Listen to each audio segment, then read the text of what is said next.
میرے ایک دوست ہیں، میڈیکل کے شعبے سے وابستہ ہیں، تو مجھے کہنے لگے کہ ڈاکٹر بھی اپنی روٹین بدلتے ہیں اور معدے والی ساری دوائیاں بھی اکٹھی کر لیتے ہیں کیونکہ رمضان آنے والا ہے، یہ زیادہ لوگ استعمال کریں گے۔ تو وہ ماحول نہ پیدا کریں کہ ہر چیز دنیا داری ہو جائے، ہر چیز دنیا داری نہیں، ہر چیز کو ایک نیا روپ دے دیا جائے اور نیا سے نیا مال کمانے کا سلیقہ بنایا جائے۔ میں اکثر کہا کرتا ہوں کہ رمضان تو اس لیے تھا نا کہ اس میں کم کھانا ہے، تھوڑا کھانا ہے، لیکن اگر بندہ کہے کہ میں نے صبح کا چونکہ کھایا نہیں لہذا اب شام کو اتنا کھانا ہے کہ ہفتے سے پہلے ڈاکٹر کے پاس بھی جانا ہے، میں نے وہ سارا پوری کر دیا روٹین، تو پھر وہ مقصد کو نہیں نہ سمجھا، پھر اس نے اس خوبصورتی کو نہیں پایا جو خوبصورتی اس کو دین دینا چاہتا تھا۔ ایک تو رمضان کی فضیلت کو سمجھنا ہے، اور پھر جب ہم روزہ دار ہیں، ہم نے روزہ رکھا ہوا ہے، تو نبی پاک علیہ السلام نے خود اس مفہوم کو کھول کے بیان کیا، فرمایا جس بندے نے جھوٹ نہیں چھوڑا، گناہ نہیں چھوڑا، گویا غیبت نہیں چھوڑی، بدی نہیں چھوڑی، تو اللہ کے محبوب علیہ الصلوۃ والسلام فرماتے ہیں پھر اللہ تعالیٰ کو اس کے بھوکا پیاسا رہنے کی تو کوئی ضرورت نہیں، کیونکہ لعلکم تتقون، تقوی اختیار کرنا تو روزے کا مقصد تھا، اور اگر اس نے وہ بات کو سمجھا ہی نہیں، استاد کے لیے صرف استاد ہو جانا ہی ضروری نہیں، اس کو پھر اپنے منصب کا لحاظ کرنا بھی ضروری ہے کہ میں استاد ہوں۔ والد کا صرف والد ہو جانا ہی کمال نہیں، اس کو پھر اس منصب کے تقاضوں کو بھی سمجھنا چاہیے کہ اب میں ایک باپ ہوں، اب میں روٹین میں وہ آزاد نہیں ہوں کہ جہاں میرا جی چاہے گا جاؤں گا، جہاں میری طبیعت چاہے گی میں کھاؤں گا، جہاں میرا دل کرے گا میں وہ کام کروں گا۔ اب آپ سرپرست ہیں، سربراہ ہیں۔ انسان دیکھیں نا، ایک شخص ہے وہ عالم ہے، علم پڑھ لینا صرف کمال نہیں، وہ اپنے منصب کو بھی تو سمجھے نا، اس منصب کے وقار کو، اس کے لحاظ کو بھی تو سمجھے نا۔ ایک آدمی اگر عمر رسیدہ ہے، بڑا ہے، بزرگ ہے، اور وہ چاہتا ہے کہ میری بزرگی کی وجہ سے میرا اکرام کیا جائے، تو اسے اپنے منصب کا بھی لحاظ کرنا پڑے گا۔ اس کو حضرت سعدی فرمایا کرتے تھے میں نے 18 سال کے بزرگ دیکھے اور میں نے 75 سال کے بچے دیکھے۔ حضور کیا مطلب؟ فرمانے لگے عمر ہو گئی لیکن اپنے منصب کا خیال نہ کیا، عادات بچوں والی رہی، اور فرماتے میں نے ایسے لوگ دیکھے جن کو شروع وقت میں ہی اللہ والوں کی صحبت نصیب آئی، تو وہ جو بزرگی ہے وہ پھر عمر کی وجہ سے نہیں ملی، وہ اللہ نے علم اور عمل کی وجہ سے عطا فرما دی۔ تو اپنے منصب کا لحاظ کرنا کہ میرا یہ منصب ہے۔ اسی طرح جب ہم نے روزہ رکھا ہوا ہوگا نا، تو پھر ہم نے اس منصب کا بھی لحاظ کرنا ہے کہ میں روزے دار ہوں، پھر خالی بھوکے پیاسا نہیں رہنا۔ رسول پاک صلی اللہ تعالی علیہ وآلہ وسلم نے پتہ ہے روزے دار کی فضیلت کیا بیان فرمائی؟ اللہ کے محبوب صلی اللہ تعالی علیہ وسلم فرماتے ہیں کہ رب فرماتا ہے ابن آدم کا ہر عمل اس کے لیے ہے، روزہ میرے لیے، اور فرمایا میں خود جزا دوں گا روزے کی، میں خود جزا دوں گا روزے کی۔ اور حضور فرماتے ہیں روزہ ڈھال ہے، جو شخص روزہ دار ہو وہ بےہودگی سے، فحش گوئی سے اجتناب کرے، اور اللہ کے محبوب صلی اللہ تعالی علیہ وسلم فرماتے ہیں اگر کوئی شخص اسے گالی دے، اگر کوئی شخص اس سے جھگڑا کرنا چاہے تو پتہ کیا جواب دے؟ اسے کہے بھئی میں روزے دار ہوں، میرے منصب کا تقاضا نہیں کہ میں تیرے ساتھ الجھوں۔ اور رسول پاک صلی اللہ علیہ وسلم فرمانے لگے اوہو اتنی بڑی بات، حضور فرمانے لگے یہ صحیح مسلم کے لفظ ہیں، کریم محبوب فرمانے لگے مجھے اس رب کی عزت کی قسم جس کے قبضے میں محمد عربی صلی اللہ علیہ وسلم کی جان ہے، حضور فرماتے ہیں روزہ دار کے منہ کی خوشبو اللہ تعالیٰ کے نزدیک قیامت کے دن مشک کی خوشبو سے بھی زیادہ وقت والی ہوگی۔ اس کے منہ سے جو خوشبو آتی ہے قیامت میں مشک پیچھے رہ جائے گا، اور رب کی بارگاہ میں صرف روزہ دار کے منہ سے، اگر تیرے منہ کی خوشبو رب کو اتنی پسند ہے تو تجھے بھی تو اپنے منصب کا خیال ہونا چاہیے کہ میں نے روزہ رکھا ہوا ہے، میں روزہ دار ہوں۔ اور میرے نبی پاک علیہ السلام کے یہ دو لفظ ہیں نا، وہ صوفیاء ہیں نا، اللہ کے نیک بندے جو ساری زندگی تڑپتے رہے کہ کبھی اے حقیقت منتظر نظر آنا لباس مجاز میں، کبھی مالک ایک دفعہ کبھی تیرا جلوہ ملے، کبھی اے حقیقت منتظر نظر آنا لباس مجاز میں،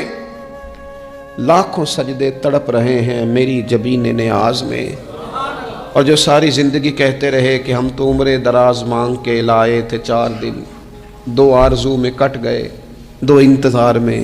یہ دیکھو انہیں انعام ملنے لگا ہے۔ جو اس کی راہ کے سوالی تھے، جو اس کے رستے کے مسافر تھے، جو اسے پانا چاہتے تھے، جو اس کی دید کرنا چاہتے تھے، جو اسے ملنا چاہتے تھے، میرے رسول پاک علیہ السلام نے فرمایا روزہ دار کو 2 خوشیاں ملیں گی۔ ایک خوشی اس وقت ملتی ہے جب وہ افطار کرتا ہے، اور فرمایا ایک خوشی اس وقت ملے گی جب وہ اپنے رب سے ملاقات کرے گا، جب وہ اس سے ملے گا تو اس وقت روزہ دار کو خوشی ہوگی۔ میرے دوستو، خوشی تو جو ہوگی سو ہوگی، لیکن یہ لفظ بڑے حسین نہیں کہ روزہ دار کی رب سے ملاقات ہوگی، یہی لفظ بڑے باکمال نہیں۔ ایک روایت میں تو یہ ہے نا کہ روزہ میرے لیے ہے، میں اس کی جزا دوں گا، اور ایک روایت میں یہ ہے کہ روزہ میرے لیے ہے اور رب فرماتا ہے میں خود روزے کی جزا ہوں، یعنی باقی نیکیوں پر ثواب ملے گا، روزہ رکھنے والے کو رب رحمان ملے گا۔ نبی اکرم صلی اللہ تعالی علیہ وسلم کے امت کے صوفیاء نے نا کچھ چیزوں کو بڑا کھولا ہے۔ عارف رومی کہتے ہیں کہ ایک دن نا محمود غزنوی نے خزانوں کے دروازے کھول دیے اور فرمایا بھئی میں نے آج ہر چیز کھول دی ہے، جو جس چیز پہ ہاتھ رکھے گا وہ اسی کی ہو جائے گی۔ لوگ دوڑے، کوئی سونے کی طرف، کوئی چاندی کی طرف، کوئی جائیدادوں کی طرف، کوئی خزانے کی کنجیوں کی طرف، کوئی بڑے بہترین گھوڑے اور اونٹوں کی طرف، لوگ دوڑ گئے، جو جس پہ ہاتھ رکھے گا اسی کا، سب بھاگ گئے۔ ایاز بیٹھا ہے، نہ وہ حسن میں رہی شوخیاں، نہ وہ عشق میں رہی گرمیاں، نہ وہ غزنوی میں تڑپ رہی، نہ وہ خم ہے زلف ایاز میں، وہ لذتیں کہاں۔ ایاز چپ کر کے بیٹھا ہے۔ پھر محمود نے ایاز کی طرف مخاطب کر کے کہا ایاز اٹھنا نہیں، آج لوٹ سے لگ گئی ہے، جو جس چیز پہ ہاتھ رکھے گا اسی کی۔ ایاز کہنے لگا بات پکی ہے نا؟ تو محمود خوش تھے، موڈ بڑا اچھا تھا، کہا بالکل پکی ہے۔ تو ایاز کہنے لگے چلو ٹھیک ہے۔ ایاز اٹھے، پیچھے سے جا کے نا تو محمود کے کندھے پہ ہاتھ رکھ دیا، محمود کے کندھے پہ ہاتھ رکھا۔ محمود کہنے لگے یہ کیا بات کا، آپ سے میں نے پوچھا تھا بات پکی ہے، جو جس پہ ہاتھ رکھے گا اسی کا نا۔ تو تھوڑی دیر پہلے مسکراتے چہروں میں آنسو آ گئے، ایاز بھی روئے تو محمود بھی روئے۔ کہا بادشاہ پکا رہنا، وہ جن کو خزانے چاہیے تھے وہ دوڑ گئے، مجھے تو چاہیے۔ لنگ کئی مہینے تے برس گئے تے تیری دید نو دیدے ترس گئے، تیری تو ملے گا۔ تو پھر کہا محمود نے، اس نے کہا میں وعدہ کر چکا تھا، بس ٹھیک ہے، باقیوں کے خزانے اور میں تیرا، طے ہو گئی۔ فرمایا باقی نیکیوں پر ثواب ملے گا، اور روزہ رکھنے والے کو رب رحمان ملے گا، اللہ کا قرب ملے گا۔ دیکھو نا، وہ خاص انسان کو کیفیت حاصل ہوتی ہے روزے میں، رب کے ہونے کا یقین۔ وہ جو صوفیاء کہتے ہیں نا مراقبہ کرو، وہ نصیب ہوتا ہے۔ یعنی کسی کو کیا پتہ اس کا روزہ ہے کہ نہیں، اکیلا ہے نا گھر میں، فریزر بھرا ہوا ہے، نہیں نہ کھاتا، کیوں؟ اسے پتہ ہے میرا رب میرے ساتھ ہے، میرا رب مجھے دیکھ رہا ہے۔ بس یہ تصور توحید پکا ہو جاتا ہے رمضان، تو پھر اللہ تبارک و تعالیٰ کی بھی خاص رحمت اور کوئی خاص ہی اعزاز۔ حضور فرماتے ہیں جنت کے کئی دروازے ہیں، ایک باب الریان ہے، اس سے صرف روزہ دار گزریں گے۔ آواز ہوگا روزے والے آ جاؤ، وہ آ جائیں گے، فرمایا اس خاص دروازے سے گزرو، جب گزر جائیں گے تو فرمایا بند کر دو بھائی، اور کوئی نہیں گزرے گا یہاں سے، دروازہ ہی مخصوص ہے، ان کا اعزاز ہی ذرا زیادہ ہے۔ تو میرے عزیز، رمضان شریف کے اندر وہ منصب کا بس خیال رکھیں کہ میں روزہ دار ہوں، اس احتیاط کے ساتھ۔ اور دوسری جو رمضان کی چند عبادات ہیں نا، سب سے پہلی تو میں عرض کروں گا تراویح کے حوالے سے، یہ بات یاد رکھ لیں کہ نبی پاک علیہ الصلوۃ والسلام نے فرمایا جس نے ایمان اور احتساب کی نیت کے ساتھ رمضان میں قیام کیا، اللہ اس کے پچھلے سارے گناہوں کو معاف فرما دے گا۔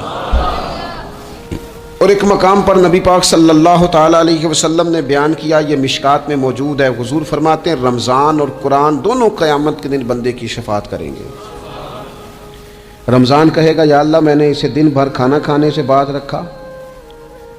اور تیری بارگاہ کے حکم کے مطابق اس نے اپنے آپ کو ان چیزوں سے بچا کے رکھا، اور قرآن کہے گا مالک رات میں نے اسے نیند سے روکے رکھا۔ کیا مطلب؟ اس نے کھڑے ہو کے عبادت کی، اگرچہ اس سے مراد شارحین حدیث نے تراویح بھی لیا ہے، تہجد کی نماز بھی لیا ہے، صلاۃ اللیل بھی لی ہے، لیکن میرے عزیز یہ خاص ربط ہے قرآن مجید کے ساتھ تراویح کا۔ مسنون ہے رمضان کی راتوں میں قرآن مجید اور تراویح کا پڑھنا۔ اگر تھوڑی سی نا طبیعت میں صرف تبدیلی پیدا کی جائے، میں نے دیکھا ہے کہ جو لوگ کہتے ہیں نا میرا وقت بڑا قیمتی ہے، بڑی ساری جگہوں پہ آپ کو بیٹھنا پڑتا ہے، بیٹھیں آپ 2 گھنٹے بیٹھیں 3 گھنٹے بیٹھیں۔ میں نے دیکھا ہے لوگ جاتے ہیں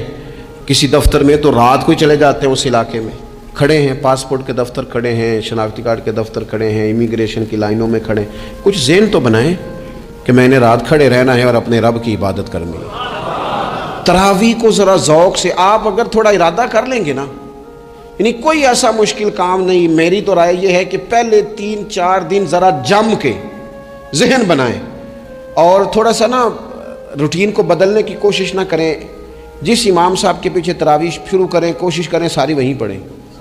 روٹین بدلنے سے بھی سستی آتی ہے، ایک دن یہاں گئے 2 دن وہاں گئے، تو یہ روٹین بدلنے سے بھی بعض اوقات سستی آتی ہے۔ کوشش کریں ایک جگہ پہ قرآن شریف سننا شروع کریں اور پھر پورا قرآن مجید وہیں پہ سنیں اور تھوڑا ذہن بنائیں۔ میں نے دیکھا ہے ہمارے استاد صاحب اس طرح کیا کرتے تھے کہ بہت تھوڑا کھانا افطاری کے وقت، تھوڑا، اور ان سے کہا جاتا آپ بزرگ آدمی ہیں اتنا کم کھانا کیسے نظام چلے گا؟ تو فرماتے تھے میں 1 چپاتی اور آدھی چپاتی کھا لوں گا لیکن تراویح کے بعد، اب اگر زیادہ کھانا کھاؤں گا تو طبیعت میں سستی آئے گی، میرے لیے کھڑا ہونا مشکل ہو جائے۔ سادہ سا کھانے کے ساتھ افطاری کی جائے گی، اور تراویح کے لیے اپنے آپ کو ذہنی کہاں ٹائم ملتا ہے سارا سال قرآن پڑھنے سننے کا؟ یہ تو اللہ نے موقع عطا فرمایا ہے، تو تھوڑا سا اگر دلچسپی پیدا کی جائے، بڑا سونا قرآن مجید پڑھا جاتا ہے مساجد میں، بچے بڑی خوبصورتی سے، تو اللہ کا شکر ہے جگہ جگہ پہ، اور مساجد کے علاوہ بھی میں نے دیکھا ہے ہم سے لوگ مطالبہ کرتے ہیں کہ ہماری فیکٹری میں رات کو بھی کام ہوتا ہے، اتنے سارے ورکر ہیں تو بچہ کوئی مل جائے قرآن شریف سنائے، فلانی جگہ بھی اتنے لوگ ہیں تو اگر موقع مل جائے، تو اگر تھوڑا ذہن بنایا جائے، شوق پیدا کیا جائے تو اللہ تعالیٰ فضل فرماتا ہے، انسان کو طاقت ملتی ہے کھڑے رہنے کی۔